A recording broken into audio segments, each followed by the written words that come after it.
আজকে মুসলিমদের অবস্থা দেখে যেটা বোঝা যায়, মানে মনে হয় যেন পৃথিবীর নিয়মকানুন ভঙ্গের দিক থেকে এবং পিছিয়ে পড়া জনপদ হিসেবে মুসলিমদের আর কোনো বিকল্প নাই। প্রত্যেকটা জায়গায় পিছিয়ে আছি আমরা, মরালিটির দিক থেকে পিছিয়ে আছি, ধোঁকাবাজি প্রতারণার দিক থেকে এগিয়ে আছি, আবহাওয়া নষ্ট করার দিক থেকে এগিয়ে আছি, ভালো কিছু করার দিক থেকে পিছিয়ে আছি, তাই না? এটা মুসলমানদের এখন একটা অবধারিত বৈশিষ্ট্যে পরিণত হয়েছে আমাদের দুর্বল শিক্ষা ব্যবস্থার কারণে এবং পরজীবী শিক্ষা ব্যবস্থার কারণে।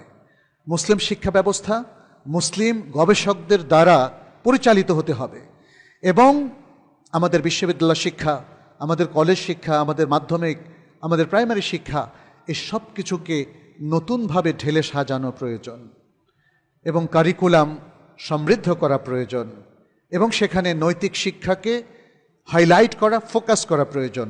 আসুন সেভাবেই আমরা কাজ করতে থাকি।